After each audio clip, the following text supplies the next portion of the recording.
बादल देवनाथ जी, पहला सवाल आपसे, और सवाल ये कि पहले तो बड़ी बड़ी बातें, बड़े बड़े दावे, अब तो ये तक कहा जा रहा है कि पार्टी नहीं पोस्टर, यही अस्तित्व बचेगा। कौन बोला? नेता बोल रहे हैं। कौन बोला पार्टी नहीं पोस्टर है? रिजू दत्ता, जो जिस पार्टी को आप सपोर्ट करते हैं सर, उसी पार्टी के बड़े तेज तर्रार प्रवक्ता थे, उन्होंने कहा है। कौन रिजू दत्ता?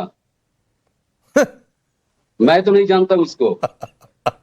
ये जूनियर है, 3-4 साल नेशनल चैनल पर बोल दिया, और सर आप ही का चैनल में और सारे नेशनल 10 साल मैं बोल रहा हूँ। तो जूनियर 20 साल 22 साल पर उम्र है, तो सब अभी शादी किया, इसका बात छोड़ दीजिए ना सर। और बड़ा कोई ममता बनर्जी कुछ बोला तो बताइए, मैं उसका भी आंसर दूंगा। सर कुछ मत पूछिए, मैं नहीं, मैं बोल रहा हूँ, इसलिए बोल रहा हूँ सर। ममता बनर्जी इलेक्शन के बाद आज पहली बार सड़क पर, फिर सड़क पर, 25 साल पहले भी सड़क पर था, 25 साल बाद भी सड़क पर है। तो एक सड़क पर ममता बनर्जी का कोई स्टेज नहीं था, छोटा सा एक ढीबी है, उसके ऊपर बैठे गया, बीच में 10,000 लोग, लगभग 10,000 लोग। आपने तो वीडियो में दिखा है, आपका चैनल भी दिखा रहे थे, लगभग 10,000 लोग, और 5, 7, 8, 10 विधायक था।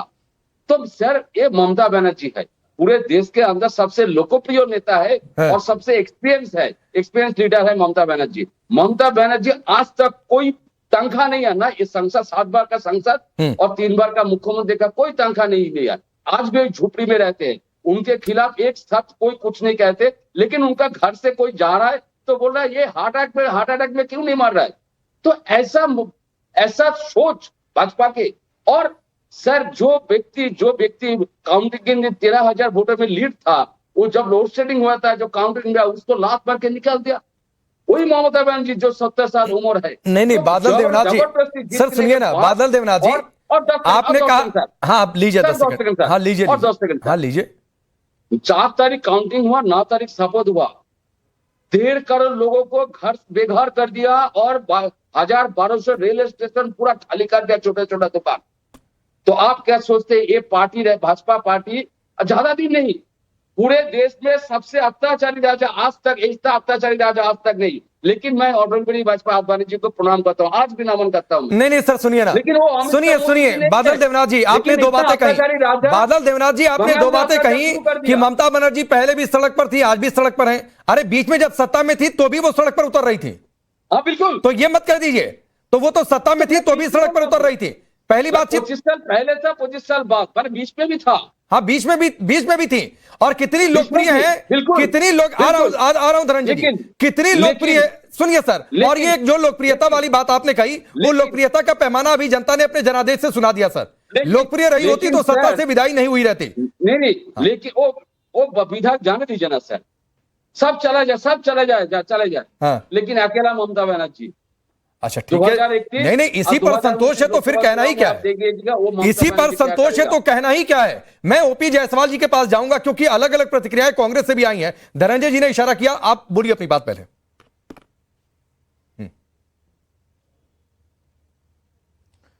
देखिए सबसे बड़ी बात क्या है, 2-3 बातों का मैं इनके समर्थन करता हूं। इन्होंने कहा कि ममता बनर्जी ने कुछ कहा क्या, यानी कि ममता से शुरू और ममता पे खत्म। टीएमसी की बस इतनी ही ताकत है और टीएमसी के पास इतनी ही वक्त है, और टीएमसी का मतलब ही इतना है कि ममता से शुरू और ममता पे खत्म। और ममता दीदी ने जो निर्ममता बंगाल में की, अगर वो नहीं की होती तो वास्तव में वहां की महिलाओं ने, वहां के भद्रजनों ने बंगाल में चुना था इनको, लगातार जो कम्युनिस्ट का कत्लो गारत का माहौल था। लेकिन ये आकर के उससे भी बड़ी बेदर्द हो गई और बंगाल को बर्बाद करके रख दिया। नतीजा ये कह रहे हैं कि 7 बार चुनी गई, कोई पैसा नहीं लेती है। लेकिन भाई साहब, उनके किसी मंत्री विधायक के यहां छापा मार दीजिए तो अरबों खरबों रुपया मिल जाता है। उनके गर्लफ्रेंड के यहां मार दीजिए तो 2-2 हजार का नोट देकर के आंखें चौंधिया जाती है। आप टीएमसी किसी कार्यालय में खोद दीजिए तो वहां से पैसा मिलेगा। नहीं कहा इधर किसी नेता के बाड़ी के अगल बगल खोद दीजिए, वहां से पैसा मिलेगा। आप जिधर भी हाथ लगा, नहीं धनंजय जी सुनिए ना सर, मिलेगा। कट मनी था, घूस था, सुनिए धनंजय जी, कट मनी था, घूस था, इन्हीं सब मुद्दों पर चुनाव जीते ना। मैं ये पूछ रहा हूं कि अभी जो हो रहा है, क्या आप लोग करवा रहे हैं? खुलकर बोल दीजिए कि महाराष्ट्र में जो हुआ वो बंगाल में भी हो रहा है, बोल दीजिए खुलकर, हमारे इशारे पर हो रहा है। वो तो यही आरोप लगा रहे हैं। देखिए पांडे जी, क्या है ना, बिछड़े सब बारी बारी। देखिए अब बात क्या है, आप पॉलिटिक्स कौन सी कर रहे हैं? आप पॉलिसी ड्रिवन पॉलिटिक्स कर रहे हैं, पावर डिबेट पॉलिटिक्स कर रहे हैं। अगर आपके पार्टी का फेविकोल जो है वो सत्ता है, तो सत्ता जब जाएगी पार्टी बिखर जाएगी। ये पूरी तरह से एक गिरोह बन चुका था, एक कट मनी कल्चर का, एक शाहजहां कहा कि जहां तुम्हारा है, नहीं जहांगीर को कहा कि तुम्हारा है। मैं कह रहा हूं इन्हीं सब मुद्दों पर तो चुनाव जीते ना धनंजय जी। मैं पूछ रहा हूं, चुनाव जीत गए, ममता बनर्जी की सत्ता से विदाई हो गई, अब ये महाराष्ट्र वाला मॉडल लागू किया जा रहा है ताकि आगे टीएमसी ना खड़ी हो पाए। नहीं, टीएमसी को खड़ी होने की जरूरत क्या है, हमें कुछ करने की जरूरत क्या है। स्वभार से समाप्त हो रहा है दल है, स्वभार से समाप्त हो रहा है। अब आज उनके 80 विधायक जीते हैं, पहले दिन 10 आए, 10 नहीं आए, 20 नहीं आए, 60 नहीं आए। जो अरे वो कह रहे हैं आप लोगों ने डरा दिया, महसूस कर रही वहां, वो कह रहे हैं आप लोगों ने डरा दिया। दीदी आरोप लगा रहे हैं कि पुलिस के अधिकारी फोन कर रहे हैं। बात बताए, जिन लोगों ने 15 साल बंगाल की जनता को डरा के रखा, दबा के रखा, जूते की नोक पर रखा, जिन लोगों ने जनता को, आप देखे होंगे मुर्शिदाबाद से पलायन हुआ तो इनके फिराद हकीम ने कहा था कि एक जगह से दूसरे जगह जा रही, कोई पलायन थोड़ी ना है, एक जगह से दूसरे जगह यात्रा करा रहे थे, ट्रेवल करा रहे थे। अरे बादल देवनाथ जी, थोड़ा मौसम देख के वर्षा करिए, क्या कहीं भी बरस न जाइए। आप नहीं, अभी मानसून में देरी है, 15 साल बैठकर अभी मानसून में देरी है। बादल जी जरा 2 मेहमान और बाकी हैं, एक टिप्पणी ले लूं फिर आ जाता हूं। 2 मेहमान बाकी हैं, एक टिप्पणी ले लूं सबसे।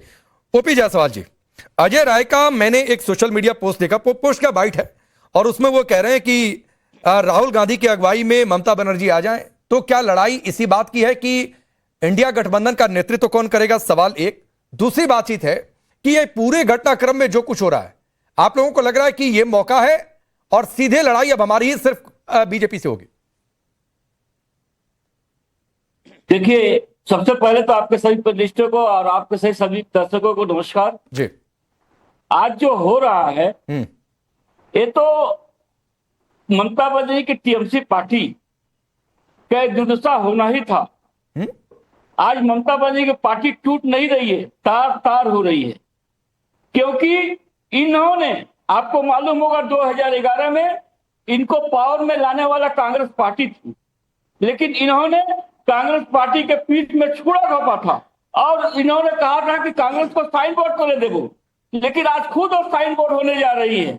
जहां तक आपका मामला है कि हमारे अजय राय जी ने बोला, अजय राय जी ने इंडिया जो हम लोगों का बना था अलायंस 2024 में, उससे निकल करके ममता बनर्जी ने कहा, ममता बनर्जी उस समय भी इंडिया अलायंस में नहीं थी, लेकिन हमारा हाईकमान, हमारा जो है निर्णय लेगा उसमें हम लोग सहमत है। लेकिन बंगाल में जो ममता बनर्जी ने कांग्रेस के लोगों के साथ धोखाबाजी की है, कांग्रेस ने इनको पावर में लाया, कांग्रेस के वर्कर, कांग्रेस के नेता, लेकिन इन्होंने सबको दरकिनार करके सब पार्टी ऑफिस को दखल कर लिया। टीएमसी के लोगों ने ममता बनर्जी के नेतृत्व में आज कांग्रेस को साइन बोर्ड करने जाए, लेकिन कांग्रेस पार्टी आज भी है, कल भी रहेगी, हरदम रहेगी, लेकिन टीएमसी का सफाया होना निश्चित है। और जो ऋतिवर बनर्जी को आप जान रहे हैं, जिनके पास 50 एमएलए हैं, उनका हिस्ट्री भी थोड़ा जान लीजिए। वो सीपीएम से आए हैं, सीपीएम उनको निष्कासित किया था, एक दूसरी बार टीएमसी उनको निष्कासित किया है, तो ये भी 2 महीने के बाद बीजेपी में ही जाएंगे और इनका और कोई रास्ता नहीं है। बीजेपी में जाएंगे और मिलकर ये लोग बीजेपी का साथ ही रहेंगे।